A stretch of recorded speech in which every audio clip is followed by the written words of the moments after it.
Hello, my name is Abraham Traore. You might know me as a young military leader, someone you call a radical or an anti-Western dictator, but today I'm here to tell the truth. I'm speaking directly to big news companies like CNN, BBC, France 24, New York Times, Washington Post, The Guardian, and Le Monde. I'm watching you. I'm keeping track of every lie you tell, every story you twist, and every truth you hide. This time, you can't turn off my voice. You can't shut off your cameras or edit my words.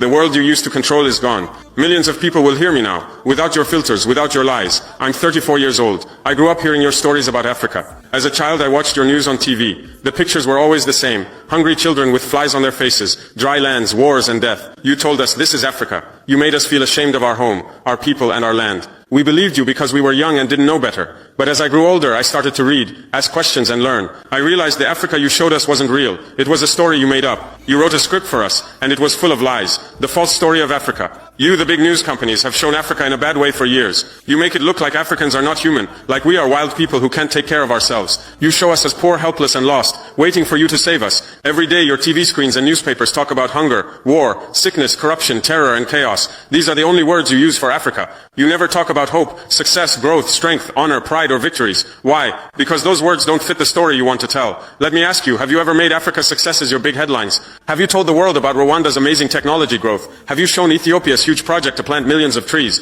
Have you praised Botswana for its strong democracy? Have you talked about Kenya's smart business ideas and young entrepreneurs? No, you haven't. Those stories don't fit your plan. In your story, Africa can't be successful. If Africa is doing well, how can you justify taking our resources? If we're not poor and weak, why would we need your help? If we're not backward, how can you look down on us? I want to ask the people who run your newsrooms, have you ever thought about why Africa, a land full of riches, has so many poor people? Let me give you some facts, real numbers that show the truth. Africa's wealth and poverty. Africa has so much wealth, but our people don't see it. Here are some examples. Cobalt. Africa has 70% of the world's cobalt. Cobalt is used in your cell phones, computers, and electric cars. Most of it comes from Congo, but the people in Congo can't afford phones or computers. Why? Platinum. Africa has 90% of the world's platinum. Platinum is used in car parts, electronics, and medical tools. It comes from South Africa, but South Africans struggle with unemployment and poverty. Gold. Africa produces 30% of the world's gold. Countries like Mali, Burkina Faso, Ghana, and Tanzania have huge gold mines, but our people live in poverty while gold flows out of our lands. Diamonds. Africa supplies 65% of the world's diamonds. Countries like Botswana, Angola, Congo, and Sierra Leone produce billions of dollars worth of diamonds.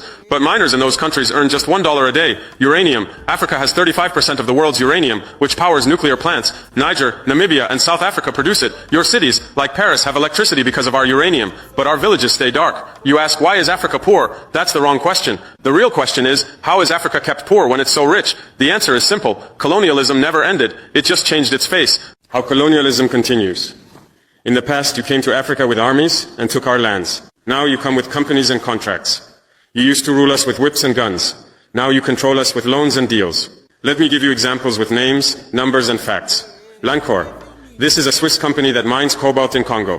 In 2022, they made $256 billion in revenue. But they paid Congo only $500 million in taxes. That's just 0.2% of their earnings. Is that fair? Rio Tinto. This British-Australian company mines bauxite in Guinea. They take out 20 million tons every year. What does Guinea get? Pollution and sickness. Total Energies. This French oil company works in Angola, Nigeria, and Congo. In 2022, they made $36 billion in profit. But they leave behind old, dirty pipelines and poor communities. Anglo-American. This company started in South Africa but is now based in London. They take diamonds, platinum, and iron. What's left in South Africa? Millions of unemployed miners. These are just a few examples. There's more you don't see. Secret deals, hidden bank accounts, and tricks to avoid taxes. Every year, $88 billion leaves Africa illegally. That's money stolen from our people. You write about the $45 billion in aid that comes to Africa, but you don't talk about the wealth that leaves. Africa isn't receiving aid, it's giving aid to the world. The system that keeps Africa poor. There's a system that keeps Africa poor, and it works like this. Create corruption. You bribe our leaders. You give them secret bank accounts and promise them a fancy life. You send their children to your schools. In return, they sell our resources to you. Make unfair deals. You get long contracts, 50 years, even 99 years to take our resources. You ask for tax breaks and ignore rules about protecting the environment or workers' rights. Control infrastructure. You take over our ports, airports, and railways, but only to move resources from mines to ships. You don't build roads for our villages or bring electricity to our schools. Provide security. You set up private security companies and arm them. If people protest, you call them rebels or terrorists. Silence the media. You pay local journalists to stay quiet. You stop voices that speak against you. You show the world only the bad news about Africa, like wars and unrest. This system has been working for over 100 years. You, the big news companies, are part of it. Your biggest advertisers are the same companies that take Africa's resources, oil companies, mining companies, and arms dealers. You take their money, so you protect their interests. The truth about France, Britain, America, and China. Let me tell you about the systems used by powerful countries to control Africa. France and the CFA France. 14 African countries still use a currency controlled by France called the CFA France. Half of these countries' money is kept in the French treasury. France charges us to use our own money. Every year, $500 billion in resources flows from Africa to France. When France gives $10 billion in aid, you make it big news. But you don't talk about the $500 billion they take. Britain and money laundering. London is the world's center for hiding stolen money. Africa's wealth is moved through places like Jersey, Guernsey, the Cayman Islands, and the Virgin Islands, all controlled by Britain. You don't write about this. America and military control. The US has 46 military bases in Africa through its Africa Command. They say it's for security, but it's really about controlling our resources. Drones fly over our skies every day watching us. They say they're fighting terrorists, but they target leaders who stand up for Africa. China's new game. China says they want to help Africa by building roads and giving loans, but in return they take 99-year contracts for our ports, mines, and farmland. Countries like Sri Lanka and Zambia are now trapped in debt to China. Is this really win-win? You don't write about these things because you're not free. You're controlled by billionaires. Jeff Bezos owns the Washington Post. Rupert Murdoch controls Fox News, the Wall Street Journal, and the Times. Carlos Slim, a Mexican billionaire, is a major shareholder in the New York Times. These people didn't get rich by helping Africa. They got rich by exploiting places like Africa and Latin America.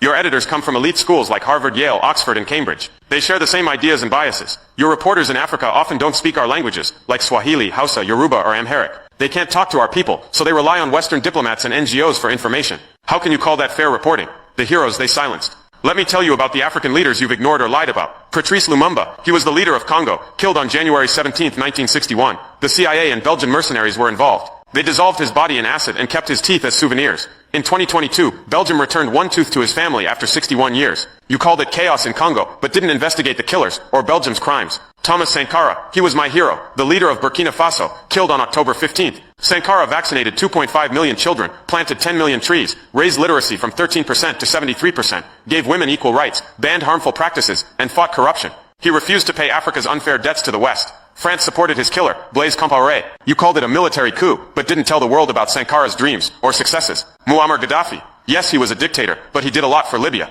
Under him, Libya had a high income, free healthcare, free education, and cheap fuel. He built a huge irrigation project to make the desert green. His biggest dream was a united Africa with its own bank and currency. He was killed on October 20th, 2011, after NATO attacked Libya. Hillary Clinton laughed about it. Now Libya has 3 governments, civil war, and even slave markets. You call this democracy? These leaders were killed because they stood up for Africa. They wanted us to control our own wealth and future, but you didn't tell their stories. You called them dictators, or said their countries were chaotic. You didn't show their successes, or ask who was behind their deaths. Africa is rising. I'm speaking today because it's time for the truth. The world you controlled, where you could hide Africa's story, is gone. People are waking up. We're tired of your lies. We're tired of being shown as poor and helpless. Africa is rich, not just in resources, but in people, ideas, and strength. We're building our future, and we won't let you write our story anymore. I know speaking out is risky. Telling the truth might cost me my life, like it did for Lumumba, Sankara, and Gaddafi. But I'm not afraid. Africa is rising, and we need everyone to join us. If you're inspired by this message, share it, talk about it. Tell the world the truth about Africa. Support leaders who fight for our people, like I'm trying to do in Burkina Faso. Together we can change the story. We can show the world who we really are. Not the Africa you see on CNN or BBC, but the real Africa, full of hope, pride, and power. Thank you for listening. Let's make Africa's voice heard. Let's build a future where our children aren't ashamed of who they are. Africa is rising. Be part of the change.